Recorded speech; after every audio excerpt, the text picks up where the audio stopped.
Welcome to another Cleverdix podcast. In this podcast, we talk to Merle Maud. Merle's my coach, I'm Jim, and she's had a remarkable journey growing up in Estonia with very limited access to swimming, all the way now to being a top triathlete with swimming as her strength and also swim coach. She really started swimming in Dubai, and that was a bit of sea swimming, and then decided to get more and more into coaching so she could become better herself. She's a really top triathlete today and coaches a squad in Auckland. We talk about some of her achievements and also her approach to coaching. I think you're going to enjoy this. Well, welcome to another Cleverdix podcast. In this podcast, we're talking to my coach. Is it Merle or Merle? It's Merle. Merle. Yeah. Merle. But in English version, it's probably Merle. But Merle. That's cool. I like to know what I'm supposed to say, even if I screw it up. Yeah. It's like Jim's also got a confusing one. It's Jim, but it's actually pronounced Roderick. Yeah, that's what's on my passport. Oh, it's hilarious. Okay, well, thanks for coming and joining us. So as I said beforehand, we kind of really start with just giving you a chance to tell your story. You know, what's swimming and you know, being active kind of for you, how you got into it, and what keeps you going, and then we can start chit-chatting after that.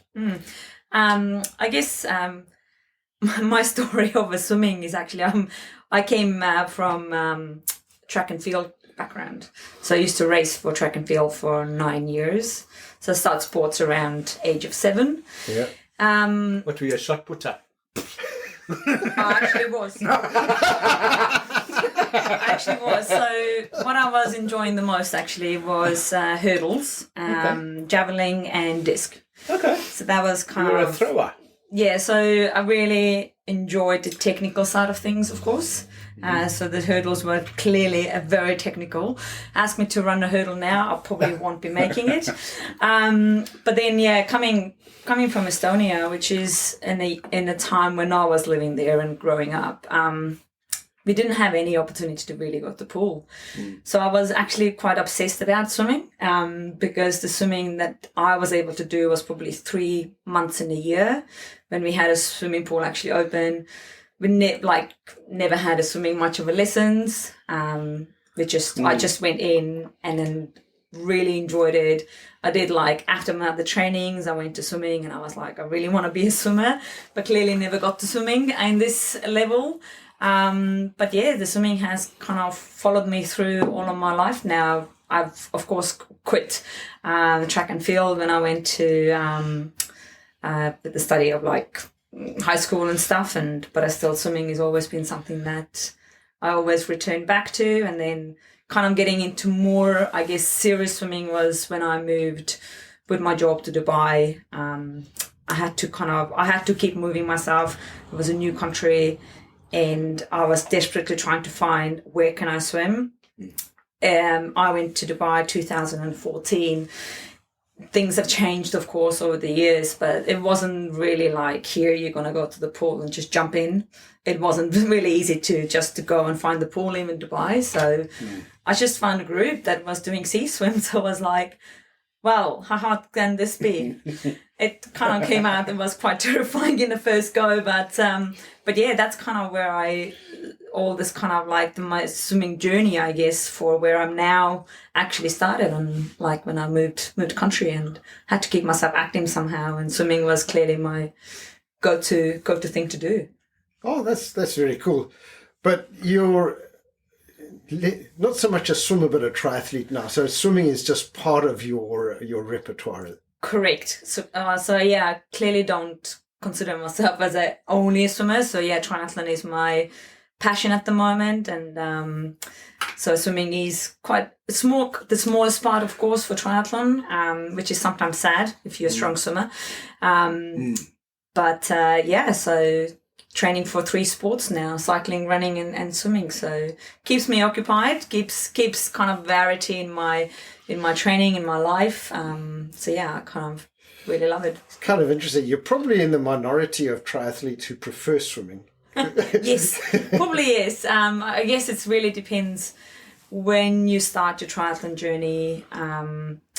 Because I do see a lot of people in a squad, or it's like they just want to get to triathlon but they never have swum before. Sometimes I see swimmers, it's like, oh my god, I really would like to do triathlons. So they need to learn how to running basically and what to do with the cycling. So yeah, you do meet a lot of different people of like, some people love swimming, some people don't, but yeah, quite a big minority of triathletes would prefer it to be cancelled. Yes. And it's quite happy times then. Yeah. Hey, in the old days, I can remember going to watch Ironman in South Africa, and Ironman used to be a canoe. But I think it was only in South Africa. I think it was only South really? Africa. Yeah. Okay. Yeah. I've never done any canoeing. Because that was also, I mean, canoeing or kayaking, whatever you want to call it, is also very technical, right? And that used to be Nick Bester and those guys back in the day. They were all canoe. I'll take you out on one of the surf skis and we'll see it's how many nanoseconds you can stay upright in it. I'll take you up on that. I've done a bit of paddling before. I've gone down a river or two. I'll be able to stay up. Oh, okay, right. We'll get you down to the surf. We'll see, because I can't. Maybe they started in South Africa because it's quite sharky. I still remember Sharky. Sharky. Yeah, I still remember when my world champs in there and I saw a shadow in the water, and trust me, the quickest exit I've ever done in the water. But it probably was only shadow for the rock. Was it PE? PE, yeah. Okay, so quick. So you're going to tell us a little bit more about some of your Ironman events, but just before we started recording, you were telling us about PE. I had a friend of mine go down for holiday, and they used to spend sort of Christmas and New Year down in PE, and there was always a New Year's Day race, swimming race. It's maybe 5Ks or whatever the case might be. He was a good swimmer, and the field was fair. You know, everybody's sleeping and too much food or whatever the case might be. But there was probably about 150 guys on average that would go and do this race. And my mate decided to swim with a GoPro, so swam the race. Did really well. Came right at the top of the field. Finished his holiday, went home, and about 3 months later, he decided to download the footage and sort of have a look. And exactly to your point is, while they were swimming, there was a great white that came casually sort of under them and through the field, just not interested at all, probably came and had a look, but just swam away. So that was pretty scary for us looking at this footage going, oh my God. So wow. Yeah, sharky. So that great white probably was just having a bit of a Sunday afternoon stroll and going at twice the speed of all the swimmers. I believe she entered the race and she was actually just competing, so she was safe. Sorry to interrupt you. No worries. Okay, I'll ask the question. How bad is Jim in your coaching sessions? There is no bad swimmer. You see, you haven't met me. No, Duncan, what she's saying is I've got more opportunity to coach Jim than many of the other people in this squad. No, every swimmer has his own strengths. So, if we talk about coaching in general, so that's what I'm all about, is like trying to get people into small swimming and actually feel that it's inclusive sport rather than exclusive sport, this is how I experienced it when I was a kid. Yeah. Got you. Well, I think both Duncan and I have got a similar sort of thing, is that we're converted runners through injury. Yes. So we don't have the whole lots and lots of time in a pool as a youngster with, with all of that. And I think it shows in our styles, We just put one arm in front of the other and get out with a smile on our face. Yeah, well, you need to find alternatives how to keep yourself going, because otherwise, what are you going to do with your health? So swimming is definitely, I think, a sport that you probably can do until you die, because it is very, was that very until the easy. shark eats you? Hey? No sharks, but it is a sport which can keep going until really like old age. Because I did on Perth, which is our kind of headquarters. And for example, the swimmers in there's 80-year-olds and they're still going strong, and it is so awesome to see. It just makes you like really believe that swimming is something that should be accessible for everybody and inclusive, and a sport that you can really do as kind of really as long as you live. Yes, I agree. I mean, we're what, 70% water ourselves, right? So it makes sense. True. What headquarters are in Perth? So in not since headquarters, but Paul Newsom, who is our kind of founder of the Swim Smooth. Yep. So his squad is based in Perth, and the education that I went through, which has been quite long with him, we did have to go and spend time there with him for a couple of weeks, see how the squad runs. So we had a quite intense kind of education system in there, and you can see just the great atmosphere that they have in the squad, and you just learn what the system can do you for as a coach and what are you trying to build, because I really came to the system of having no coaching and I didn't have a squad, and that was the thing that I really wanted to do. So I went there with eyes open, and I was like, wow, this is what I'm going to create. Cool. So you started coaching before you got to New Zealand. So you've coached in a couple of places around the world, right? Yeah. So the journey started really in Dubai. So I actually was in Dubai as a urban planner and designer. That's a natural progression from urban planner to swim coach. Yeah. So I've moved from Estonia to Sweden, and then I got moved to Dubai with the projects, and as I said, I found the swimming in there. So I've found a passion in there, and I said, well, what is for me to lose to try to kind of coming back to the story actually to kind of understand why I started the coaching is, as I said, finding a place to swim. And then I was asked is like, for the group, it's like, oh yeah, we have the master group in here. If you want to go and do a triathlons, you do need to start actually training for that, because clearly you know how to run, you know how to cycle bike, and you can swim. So it's perfect. You must become a triathlon. I was like, right, let's go and have a go. And then finding the squad in there, I just felt very kind of, not excluded, but finding that I didn't have no idea is like why I was in the squad. In a way, is like what was the purpose of the squad. It was very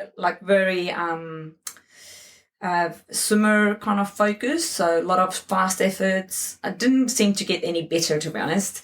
I was struggling to keep up with the people because clearly I was not a great swimmer at all, even though in my head I was like, yeah, I can definitely swim. When I went to the squad, I was like, no, you cannot, clearly, because you can't hold on to the pace. So it didn't felt that was much of a gator to me. But then I found that there was a Swim Smooth coach who was traveling through Dubai, and I managed to meet her. And there was the first ever time I was like, oh my God, this person hears me, is like that I want to be a triathlete. I'm not a swimmer. I have never been coached swimming. I'm a self-taught swimmer. And she understands where I'm coming from. And then she made the process for me very easy to digest. It's like, okay, these are the key things you really need to work on in order to make your stroke more efficient. She didn't want to be becoming the most fastest swimmer in the world. She was like, you want to be efficient, what your style is going to be. And then we talked about training and how to actually kind of start training for the triathlon, because she herself, Fiona Ford, is her name, was exceptional triathlon herself. So that's kind of spiraled me into this kind of desire of like, I'm actually going to quit my job and I'm going to be a swimming coach. That's pretty cool. That is pretty cool. Well, I'm loving it because I don't. The listeners want to know, but the reason I met you is I go along to your squad, and I thoroughly enjoy it, and I get quite a lot out of it. So Duncan tried to come along once, but I know. unfortunately you start a little bit before his normal wake-up time, which is... What time do you normally wake up? It's about... 7, 7:15. Oh, I thought it was 9, actually. I wish. I could make it happen. I could. Yeah. Cool. So at that stage, you were doing sort of sprint triathlons, I imagine, the shorter stuff? All the shorter stuff, sprints, Olympics. So that was kind of like grassroots of actually triathlons also in Dubai. So we have a very small group of people doing it, which now is like massive sport in Dubai as well, as any part of the world, to be honest. This becomes a very popular sport to become. What's the ocean temperature like in Dubai? Well, it can vary heaps. So during the summer, it can be 30 plus degrees. So you definitely don't want to be there. You might just go in, dip in, and you get out pretty quickly. But in the winter time, it's 16, 18. Okay. People would wear wetsuits. Nice. People would wear wetsuits because for us that was really cold. For if you would come in here, you will be like, no, this is really warm. You guys are joking around in here, but no, it's a very big variation because the sea there is not really deep. Yeah. So the temperature changes quite a lot. It's very salty. As well. So when it's a very warm water, you just feel like you're floating. It's almost like floating, but it's like... Okay, so all the evaporation just makes it quite okay. Yeah, interesting. Yeah. So it's a very different, very huge variation of the season. In the sense it's warm, but it's amazing, as for us would be European summer. Like a good temperature. Yeah. So... And just out of curiosity, the competitors at the triathlon events in Dubai, were they mostly sort of the international guys working there, or was there a good mix of locals as well? So no, that was all were expats, all international. So not too much of interaction between locals as such. Yeah. Now, as I understand, more and more locals are kind of getting into the sport as well. Whilst if I was in Singapore when I was coaching as well, I had a great mix of local people, but then also a lot of expats, because that's what is kind of a really mixed people in there. So, met a lot of different people from different part of the world and from walks of life, to be honest. That's pretty cool, eh? Yeah. That's pretty cool. Question. So, when you're in the ocean, you're swimming in a wetsuit when you're racing. Yeah. I don't know if you do it when you're training as well. Sometimes, yeah. Yeah? Yeah. So obviously the whole technique and body posture and everything in a wetsuit versus not being in a wetsuit is quite different, I would imagine. Of course. So how do you coach a triathlete in a pool for an event that they're going to be doing in a wetsuit? What should the guys be looking out for? So I guess, well, using a wetsuit, of course, you can train that also in the pool if you know that you have to go. For example, there was a guys racing Cairns this last weekend, and I know you need to train because it's quite hot in there, but you're still racing in a wetsuit, which is quite interesting. Yeah. So you're actually getting used to with the heat. As such as using just a wetsuit, for the training wise, I wouldn't change what they're doing fitness wise because that doesn't really change. But if you would, for example, be an extremely strong kicker, your body position would be extremely high up in the water. So understanding of if the legs are going to rise up too much and you start kicking in the air, you're clearly wasting the energy there that you definitely don't need to waste. So we're kind of probably looking in increasing the stroke rate instead to get the kind of momentum in there and trying to calm the legs down.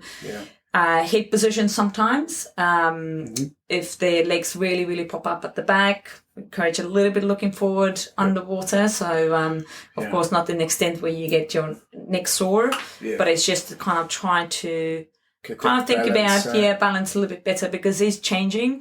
And, of course, choosing a wetsuit is extremely important. Kind of knowing the starting point of what kind of swimmer you are. And that's how you're going to choose your wetsuit. So I race in a very thin and very even buoyancy profile wetsuit, because naturally also females, we tend to sit much higher in the water. So you don't need as much neoprene around your hips and your legs. Correct. But and also for some guys who are exceptional swimmers, they don't need the extra buoyancy in there. So it's really understanding of what kind of type of swimmer you are, and then going to go and pick the wetsuit according to that, rather than going to go, right, this is the best wetsuit in the world, I'm just going to go buy that. Other thing is like, what is your shoulder flexibility? Is that really important for you? So nowadays, most of the wetsuits are becoming very, very flexible when it comes to shoulders. The thicker it is, of course, the harder it is to turn hands, lifting the hands up. So, and of course, how much money do you want to spend on your wetsuit as well? So that's kind of always the range of like looking, is like what is fits.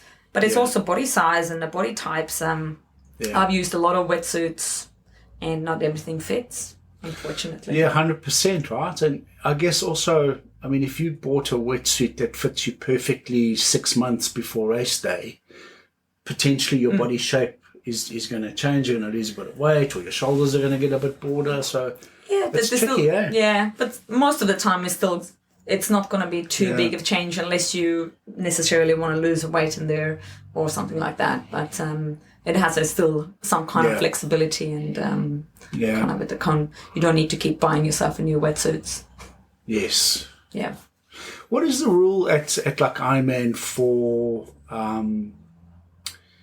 There's a rule that says something around if it's X temperature. Yeah, it's no 24. wetsuit. I think 24 and a half. 24 and a half. Then that's a non-wetsuit swim. Yeah.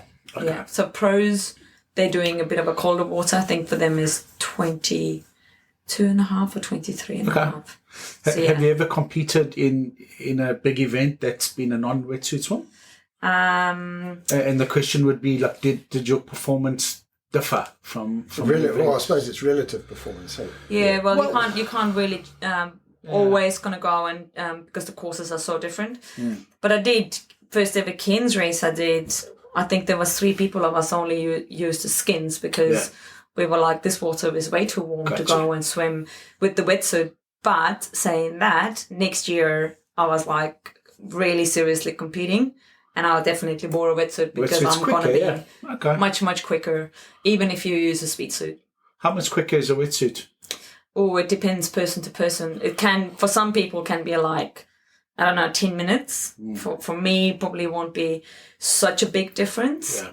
It's mostly to do with the body position when you just take away. It's a huge advantage to me, but my mate over there won't let me wear one anymore. I must tell you, he did sneak on some GT shorts this morning in our swim. Oh, yeah? I loved it. It was awesome. I was able to keep up until he put pedals on, and then he wasted me. Yeah, it's gone. Wow. I really do think that for people that have got smaller hands and feet like me, that paddles should be legal. I really think that we should have a paddle. I always thought that I'd be an adequate swimmer if I had big hands, big feet, and a big fat ass, because there's paddles, fins, and a pool boy. Exactly.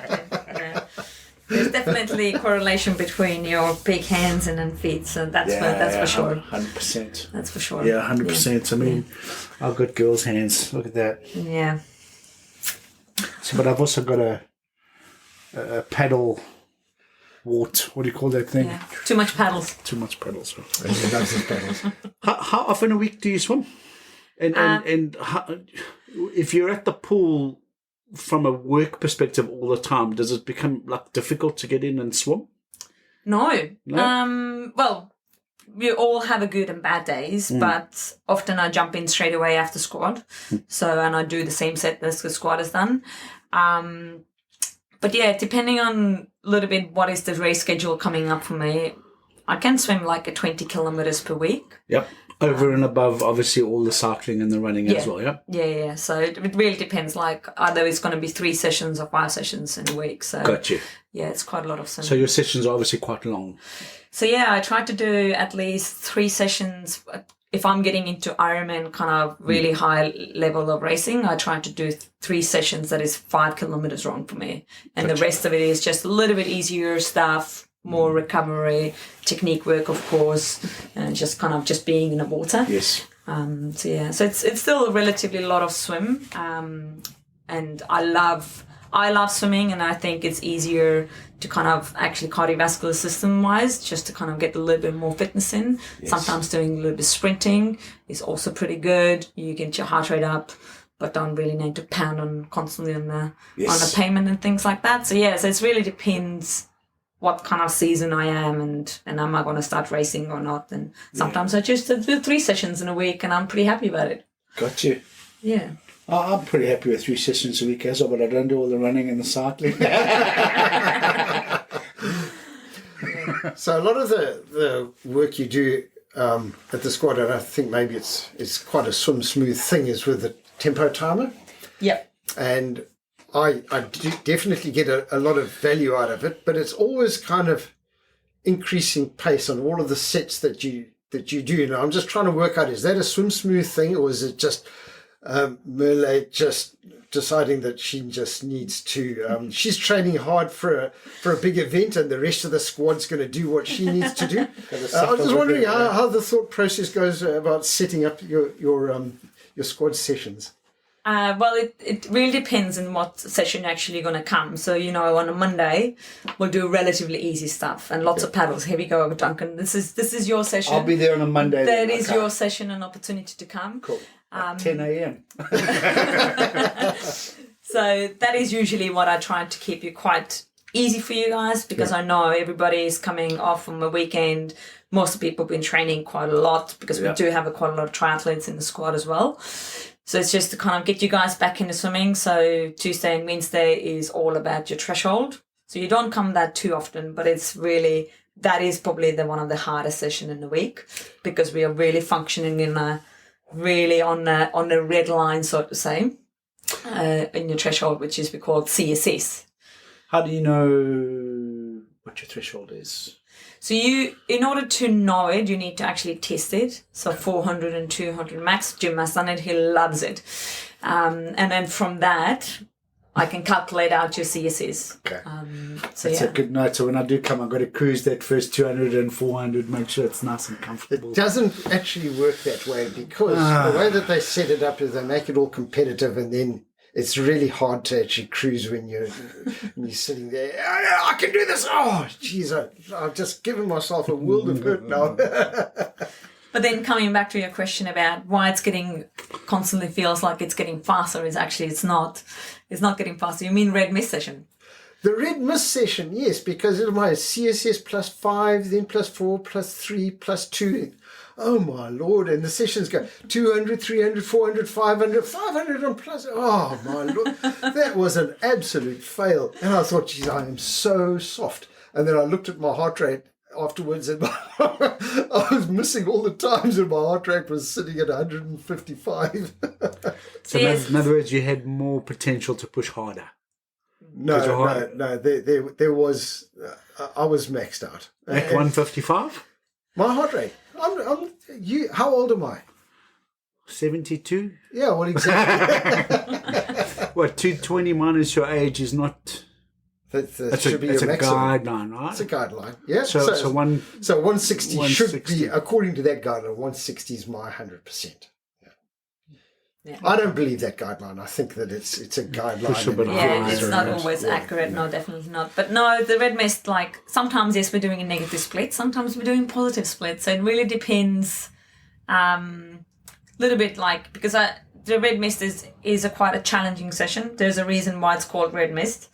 The story basically goes that it happened, of course, in a Perth squad, where one of the really, really good swimmers basically threw her toys in this type of session, because it's extremely mentally actually challenging, plus also physically very challenging. Even though we're not actually working anything close to the threshold, we're just like a touching on the corners of your threshold, and then the fatigue that creates from that. For some people, there's just I can't do it. It's this is too hard, or why it's so difficult. But it just shows that we are working actually quite a fine line. So we're talking about basically 6 seconds where our kind of where the squat kind of works basically. It's like threshold up to plus 6 seconds per 100. So in between all of these paces is all physiological response for you. And the red mist is very challenging when it comes to like fatigue, able to hold your form and a pace. It's the three things that you need on your racing. Hold your form, hold your pace, and what are you doing in your head. So it's like, and some days are good, sometimes a little bit more challenging. It always depends what happens the day before. But it's always good to get it done, eh? I have to say I like it. And despite the fact that it's very challenging, it's probably your most popular session, because if anything's going to sell out, it's going to be red mist. True. But I think that, from a mental point of view, not only is it tough, but it's also on a Friday. Yes, true. So you're sitting there thinking, oh, yeah, nearly finished the week. Oh, I've got red mist. But that's like a cherry on the top. You get it done early in the morning, and the rest of the day is like, right, I've done the hard bit in a week, and then I can relax. That's just the rest of the day. Because Jim arrives on a Saturday and a Sunday and he says, I've done red mist on Friday, I've got to take it easy today. So now we know. Which is fair enough, I would say. It is fair. Yeah, there we go. So when I first heard about red mist and you mentioned the name and where it came from, I sort of had a picture in my head of everybody like getting nosebleeds and blood in the water, and I was like, why do I want to go and do that? It is just really like a name, just to kind of little bit describe it. It's a really good challenging session, and if you would do any long distance like a triathlons or even like marathon swimming, this would be in your schedule. Yeah. Clever Dicks is New Zealand's largest swim-focused podcast, and our team at Swimskates is proud to be their official partner with all things swimming. Swimskates offers boat piloting and safety for solo marathon swims, as well as various packages including marathon relay swims, swim camps, and swim adventure holidays. Swimskates is also a facilitator of the Auckland Triple Crown, coming soon. Proudly brought to you by Swimskate. It's like any squad. Each lane has kind of got its own little subculture. True. And sometimes you just can't move people because the culture's wrong in the other lane. But it's kind of interesting because I swim in the slowest lane, and we've, red mist. Some of the swimmers are even slower than me. It's hard to believe, but they're absolutely maxing out on those sessions. It's actually quite awesome to see. What's your threshold? Pardon? What's your threshold? Around 122 per 100. Okay.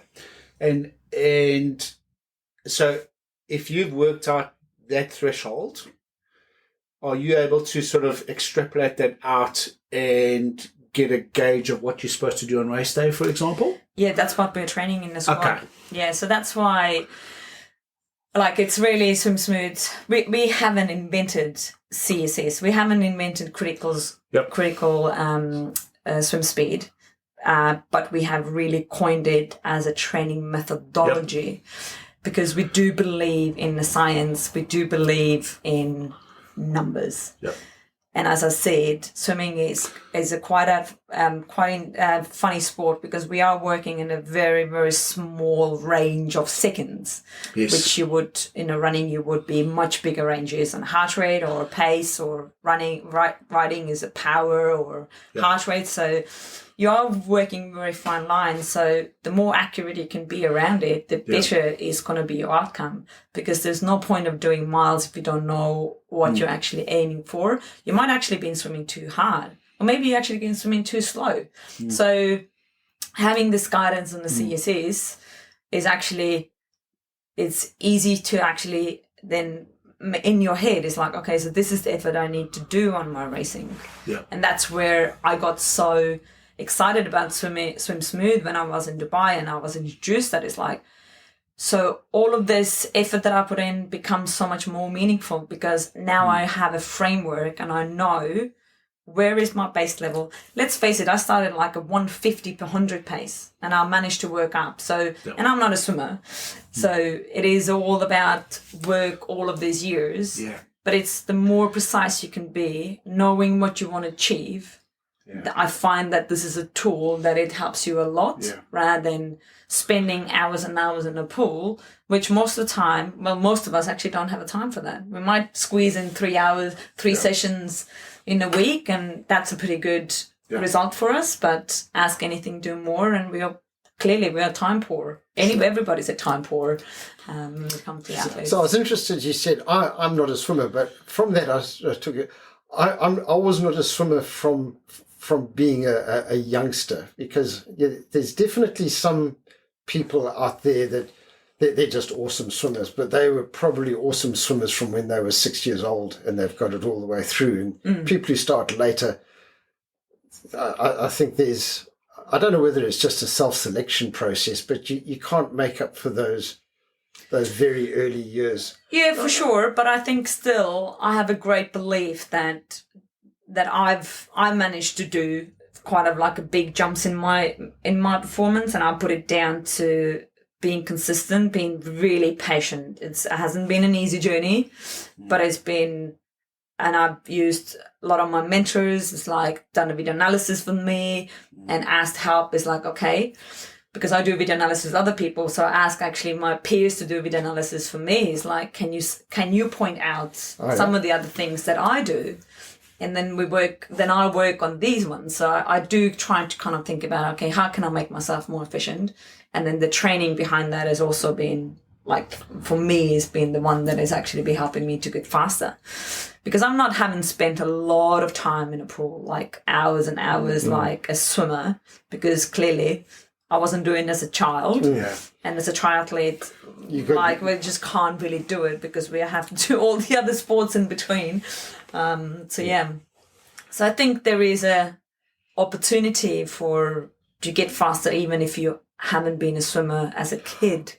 So I'm a big believer that in any aspect of your life, you can always improve. It doesn't matter where you start from. If you've got a very low base, you can improve, and it's clear that not everyone can get to the Olympics, because that's just never going to work. Otherwise, the Olympics would be the entire world. Correct. So, but I absolutely believe, no matter what starting position, no matter what age, no matter whatever, you can always improve. So I'm absolutely with you.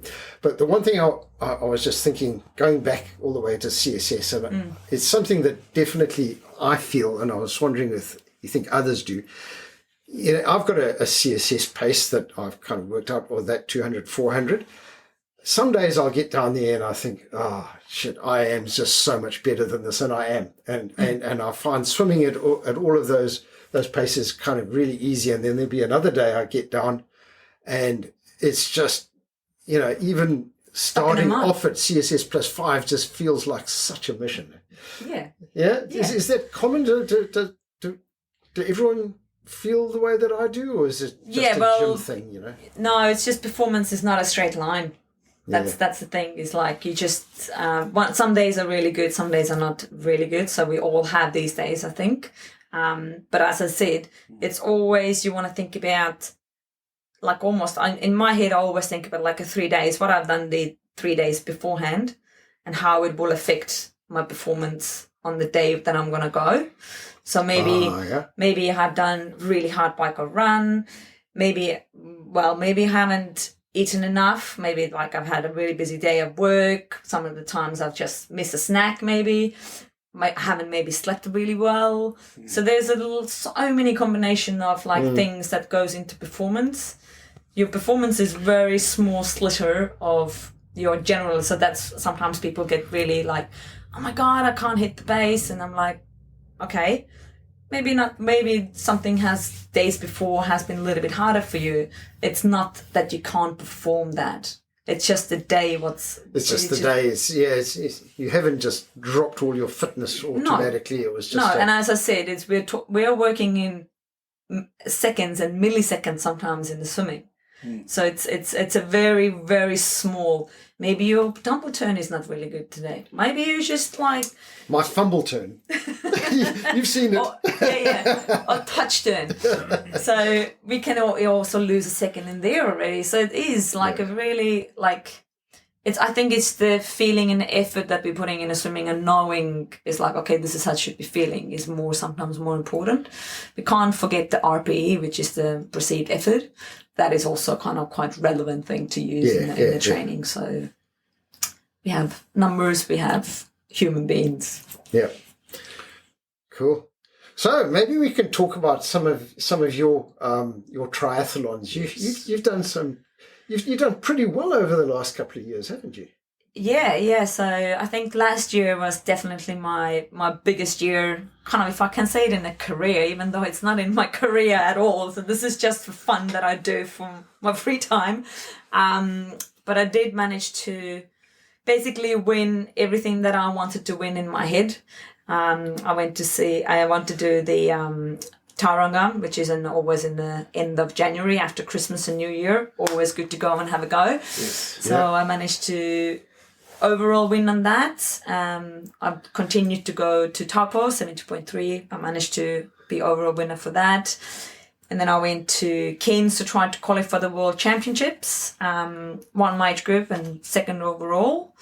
And then the Nice World Championship is definitely been one of my greatest probably achievement, which is I came third in my age group, which is, it's like a 2.5 hours of climbing on the bike. You think that this mountain never going to end. And it's a very, very challenging course, coming especially from New Zealand as well, switchbacks and very technical descents. And there was a lot of accidents on the roads and stuff. Yeah. And then I managed to came fourth also in the World Champion here in Taupo. That's awesome. Yeah. It's a big year. It's a very, very big year. Lots of racing. A lot of racing. I never do so much racing. It just takes a lot of time from my work and kind of just a general life, to be honest. A lot of time commitment for that. So And of course, you obviously need to sort of take a little bit of a recovery after a race, and then sort of start at the base again, it's challenging, eh? Wow. What do you do? I mean, clearly you do a lot of technical stuff, which I'm imagining goes across into your running and your cycling as well. But what do you do from a mental perspective? Do you apply any techniques, or do you have a mental coach or anything like that for you? Or I don't have any coach for that, but I think the older you get, the wiser you get, I think.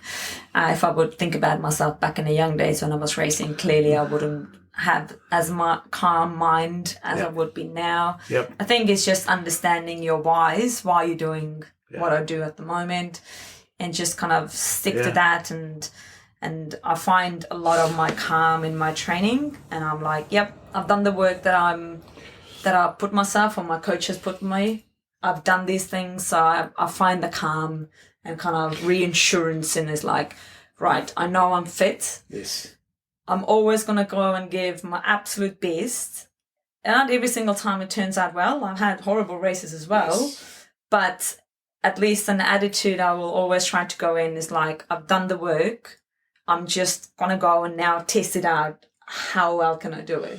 So for me, it's more, I've turned it into as excitement and then like a test rather than, oh my God, I need to perform like the best.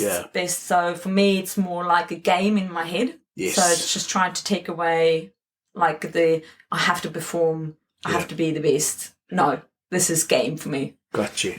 Yeah. Enjoy it, right? You've done the work. Yeah, of course. Enjoy it. It's like, it's sometimes hard to say enjoy your Ironman when you're going to do a marathon in the end. Yes. But it still has this kind of fun enjoyment around it in your pain. But what is your why? My why is always I've grown up with the sport, and for me, why for the sport is like it's my mental health. Yep. I feel always great when I've done any exercise. It can be walking, it can be just something little. So the sport has always been my kind of place to go where I'm quite always happy, find most of the happiness. Yes. But it is part of it's part of my lifestyle because I've done it for so many years. It's just I wouldn't be imagining my life without it. And I enjoy it still.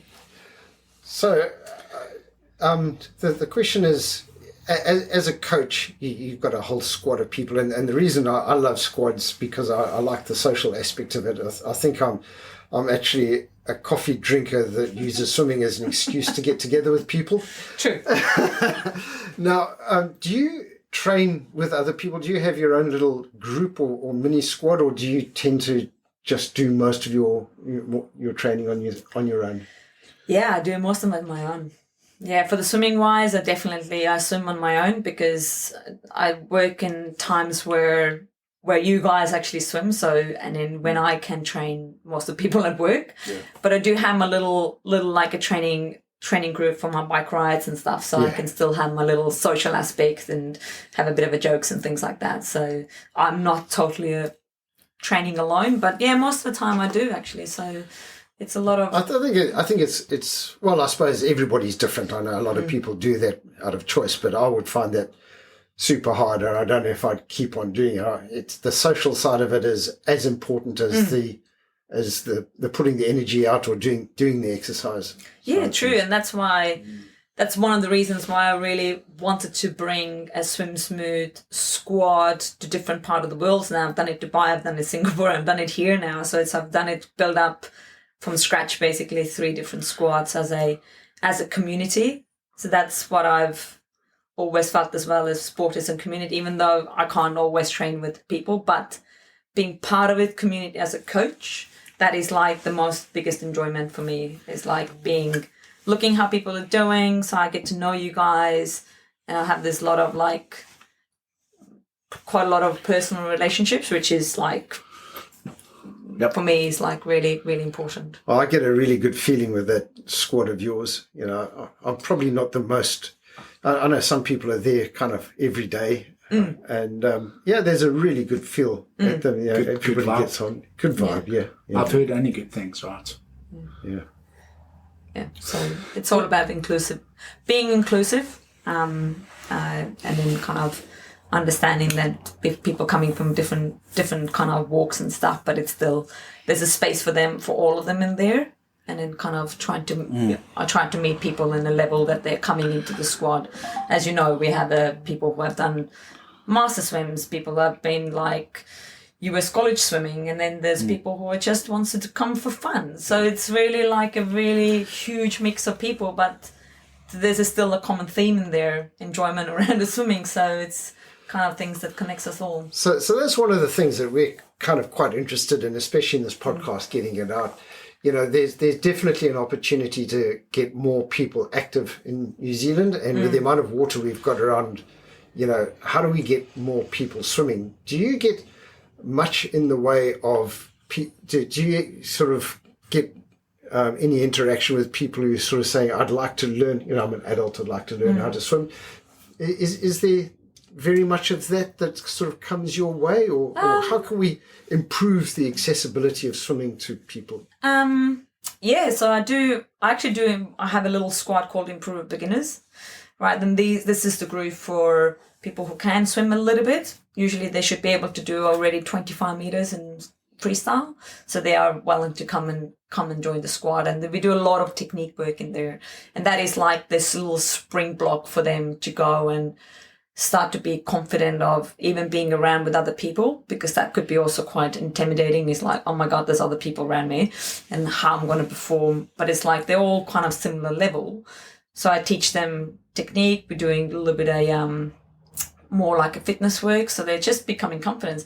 I've had people coming to the Improve Beginners and then an Ironman after that. So it's like you just need to, I find there needs to be a space for adults, because that's what I work most of it, for them to feel it's safe. It's like not only like it's safe not drowning, but also that they are heard and feeling that they are met in the level that they're coming in, rather than, oh my God, it's like that's what I've tried to bring with my squad, is having different levels and people can come and feel that they are welcomed. And I think that's the only way of bringing more people in, is like... So Dan Abel, I'm sorry to interrupt you, Dan Abel had a similar approach, right? Because you arriving there and you literally putting yourself, you're taking off all your clothes, you're exposing your tummy fat, and you're exposing the fact that you can't, so you really putting yourself in a vulnerable position, right? Sure.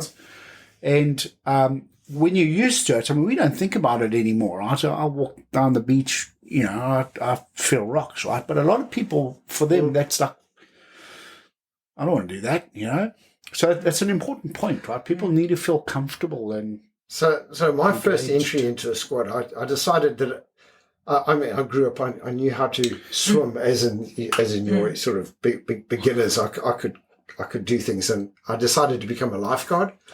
So I started going down to the tips, and I just swam just on my own until I was fast enough to actually do the test. But I was swimming next to the morning squad at the tips, and I was swimming next to the fast lane, and I just got seriously put off because these were really good swimmers, and they're going 2 times your speed or more. Yeah. And I just thought, it just made you feel so inadequate all the way through. Eventually, I went back to the tips and I said, do you do adult swim classes? And they sort of put me in and said, go and talk to that guy. And he did a little assessment and said, come to my squad. And, but everyone's too fast. He said, no, you go in the slow lane. Yes. And all of a sudden I got in there, and that was kind of my entry into swimming, was the acceptance into a lane where we were all very, very similar. And Vic was swimming in the lane. That's when I met him, and we all sort of grew together. Yeah. Yeah. So it's that's what when I use the CSS, for example, that is also very easy for me to kind of put people in the right lane space, because people are afraid that they're swam over, they're not good enough, which is often is like, I'm not good enough. I'm like, you are good enough. If you can swim, you are good enough. So I think it's also the perception of people is like, I'm not good enough. I'm like, you can swim. You are absolutely fine. You just need to a little bit to get the courage in, and then just come and just see how, and learning from the others, because this is how I learned swimming, is I was looking somebody else and trying to learn from them.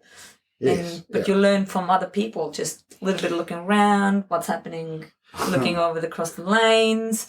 So that's like, it's just, we're humans. So I'm just thinking back now, when I was sort of also trying to teach myself how to swim. I'm sure it was part of Swim Smooth. You'll be able to tell me, right? But there was smartphones weren't like such a big thing. So it was like on a laptop or on a computer, and it was an animated sort of video of a dude called Mr. Smooth. Yes, that is us. Okay, Yes. well, there you go. Yeah, so this is us. I used to be able to like look at him from the front and from the side and at the top. And that's our sort of, you speak about looking at other people's swimming. So we have a... Mr. Smooth. But you must be careful when you Google Mr. Smooth, because there's other stuff that comes up as well. So which one were you looking at when you went to swim? That's why I've splashed so much. Mr. Smooth, he's still around, eh? Yeah. Well, still using it's Jonathan Hazel, actually. So it's one of the Olympians. So we did we did an animation of him, and then we have a swinger. So that's why we have a swim types in the Swim Smooth. Six different swim types, and then smooth. And so to say swinger, which we're calling people that are more ocean swimmers. If you go Google Mr. Smooth and swingers all together, that's why you swim like that. That's trouble. Okay. Yeah. So we do use I used to have animations and stuff, so we'll still use them. So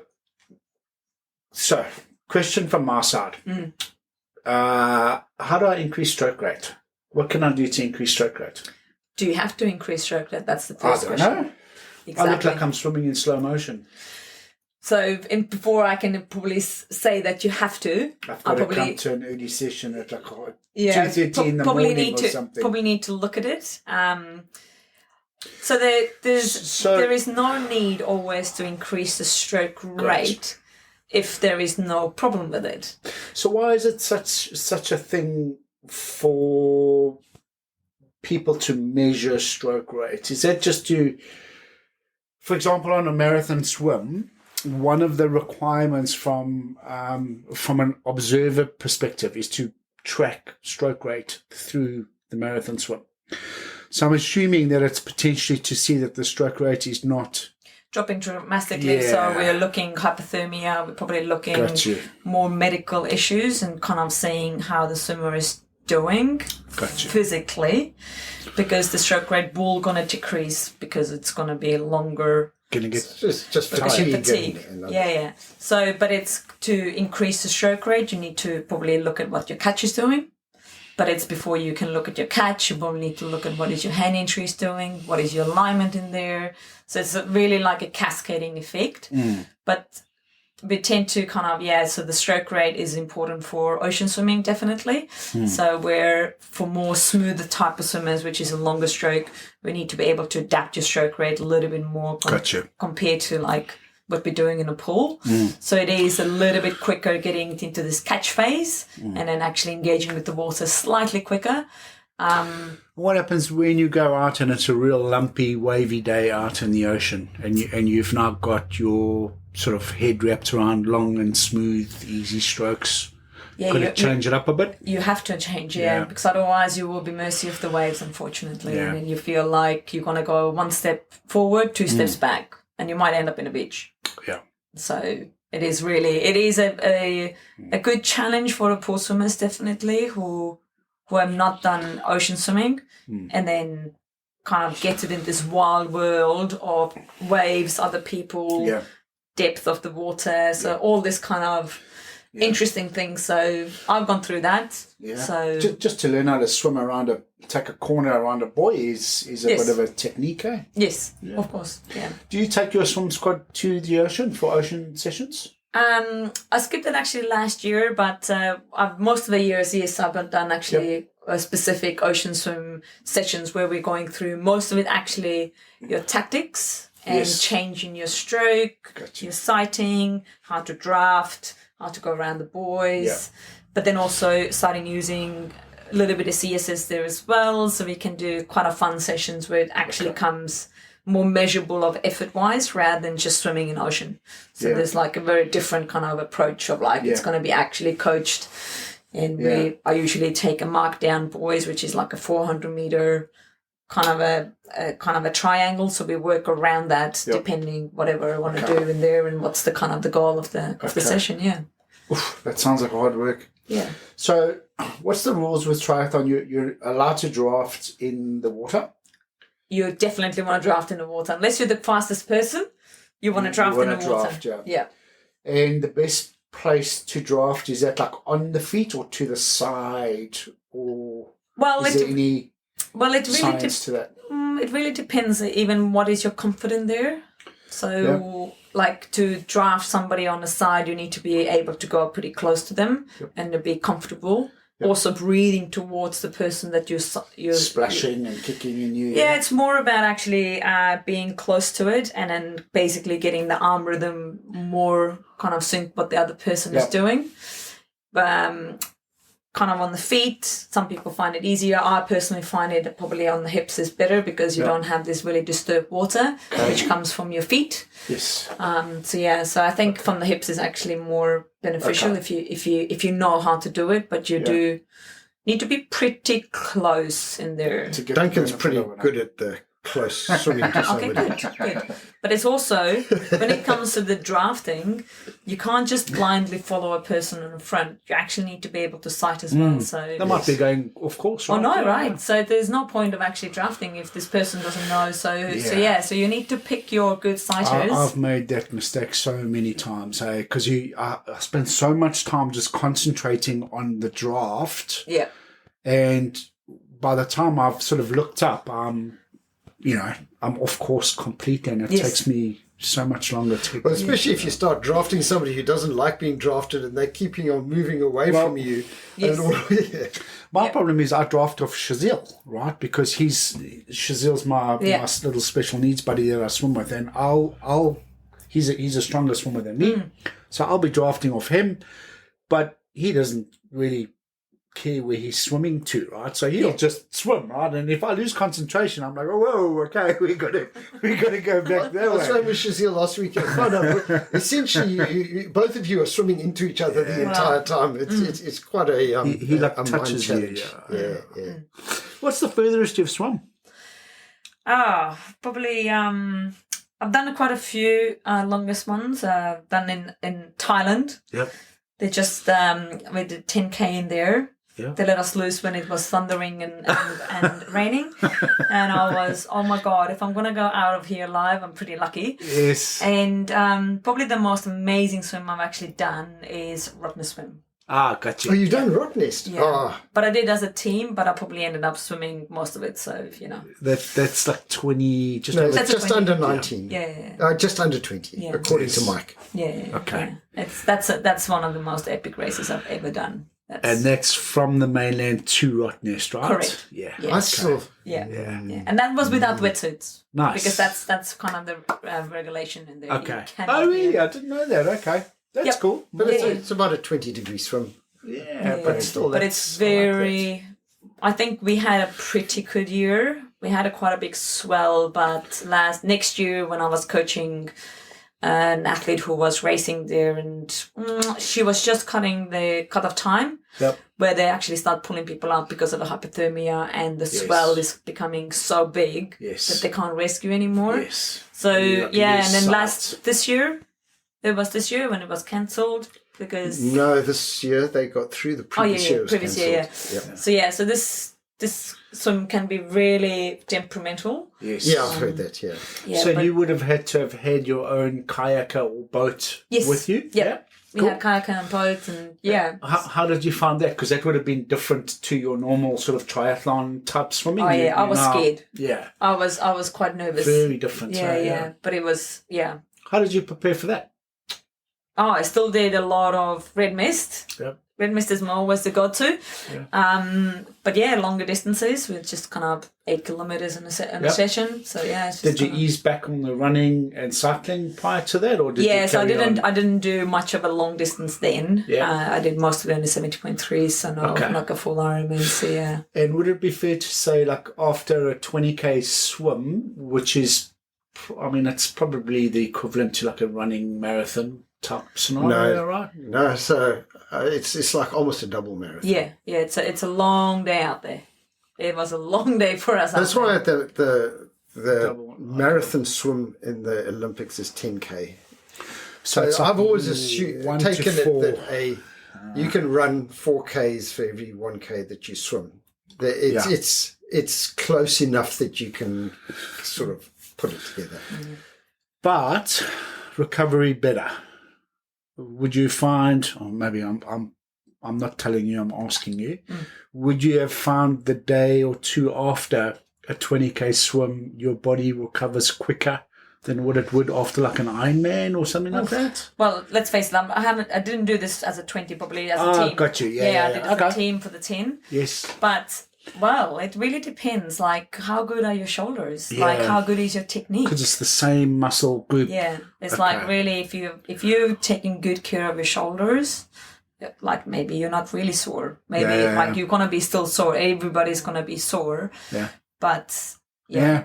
So, but it's like for an Ironman, it definitely takes me good 2 weeks to kind of feel like I want to jump back in kind of on my trainer and do a lot of stuff. So so definitely difference to doing 3 sports or 1 sport, which is more on a shoulder based cardiovascular. So, okay. This is a bit of I'm put you on the spot, right? But swimmers, runners, cyclists, triathletes, who's the coolest bunch, the swimmers or the cyclists? Well, the difference is that in the swimming, your head is basically in the water. You're clearly not having a chat in there. So I think the swimmers don't make traffic jams, dude. True. So it is a bit of I think the social aspect for the cycling is definitely a little bit more appealing for some people rather than head down and keep swimming and following the black line. So, but yeah. How can we get more people from other sports, running, cycling, whatever, into ocean swimming? What do you reckon is the biggest obstacle for them? Well, if they don't know how to learn to swim, that's probably first step.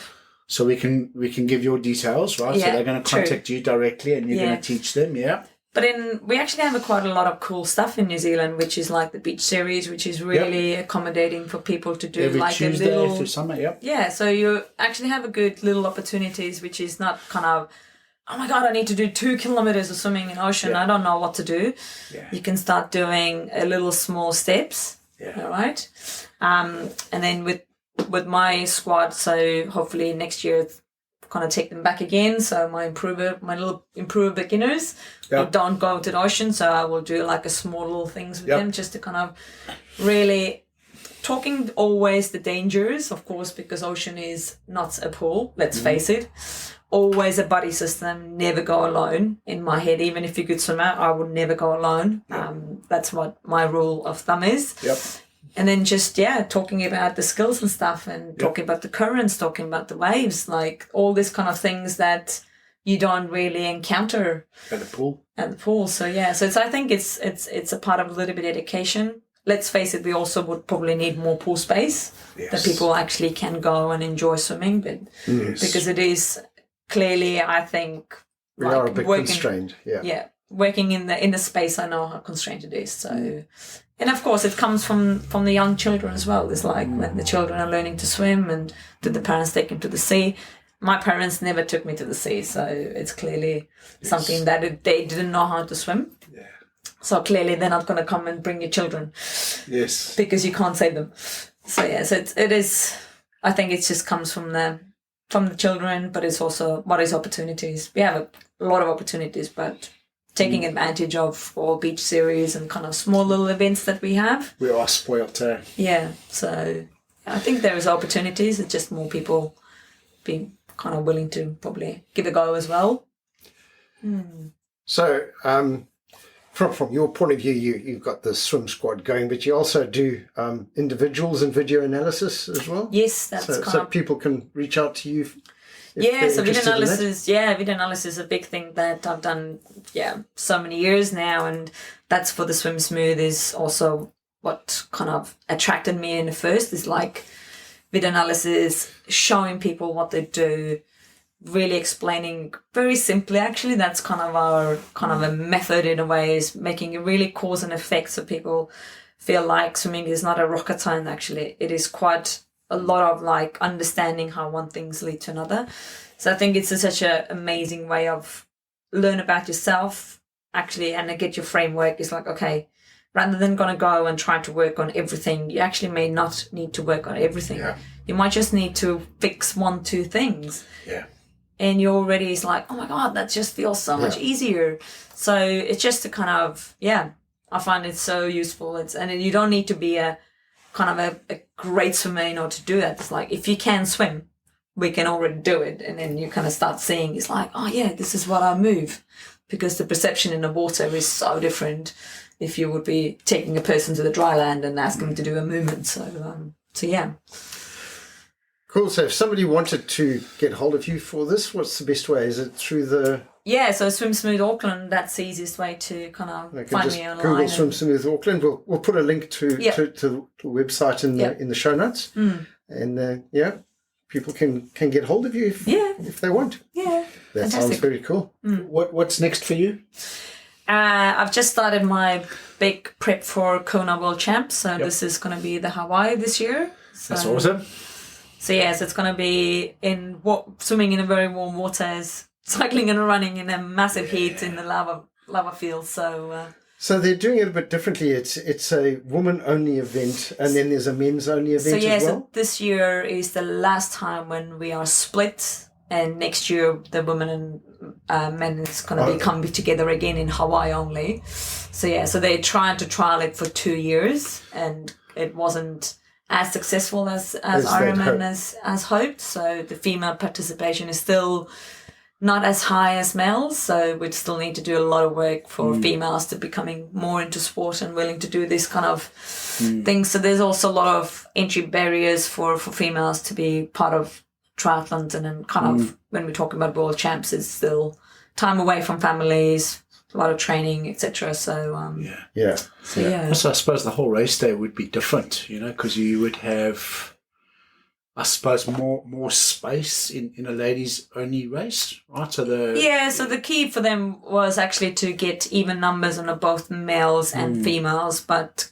clearly because the participation is less for the females, which was harder to hit the numbers. Yeah, so it's easier for the males. So, but I'm looking forward to it. I went there 2 years ago and I got COVID just before 2 days before the race. So I feel I have a second chance to go and try to conquer one of the world hardest Ironmans. Yeah, that's the original one, right?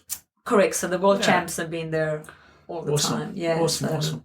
What's your best 10K time running wise? Ooh, don't ask me that at the moment by height.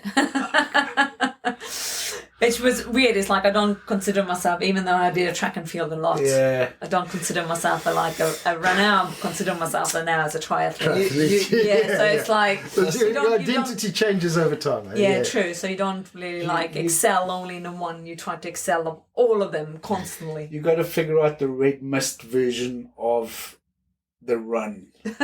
Yeah, that's called fartlek. Yes. There is a name already for that.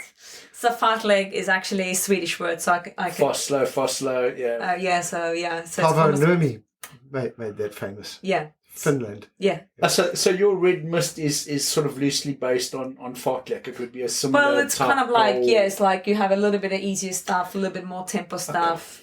Okay. So it is challenging. You're not working always full capacity, but it gets to feel like you're almost on a full capacity. We used to do something called nomination fartlek when I was running 1,000 years ago, and it was quite interesting because it would take everybody out of their comfort zone. So if there was 4 guys running, and you could be doing it cross country, on a track, on the road, wherever, right? But you would do a warm up, and then you would be nominated for 10 minutes.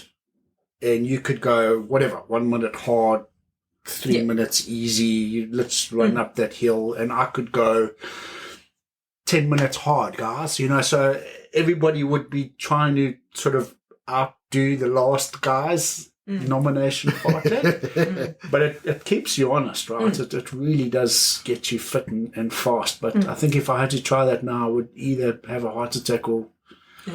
But that comes back from the red mist. Is like some of the swimmers are really good in sprinting. Some of the people are really good in a long distance. So that's why I call them like diesel engines or petrol engines. Gotcha. So you have people who love doing short stuff, fast stuff. And then you have swimmers who are like, I'm really happy to be in this more kind of a tempo zone and I don't really want to do fast stuff. So that's where the challenge comes. Is like you need to challenge on each aspect of your fitness in order to actually gain. I classify myself as a 1-cylinder diesel engine. I thought you were going to say an EV. You've only got like X amount of miles in you. EV with a small battery. I feel like we could chat all day to you, Merle. So I really appreciate your time. Oh, thanks for having me. Yeah, man, it's been cool. Yeah. Thanks so much. See you in a squad. Red mist. Hi, my name is Caitlin O'Reilly. I'm the youngest person to have completed the Ocean 7 Challenge. If this really cool podcast has helped you learn something new, maybe it's introduced you to new swimmers, made you smile, then please take the opportunity to subscribe to Duncan and Jim's channel. I'm sure they would absolutely appreciate all your support. Cheers. Thanks, Caitlin. Well, as always, you can give us feedback on our Instagram account @cleverdix or send us an email cleverdixnz@gmail.com. We'd really appreciate hearing from you. And cheers. We'll speak to you again soon.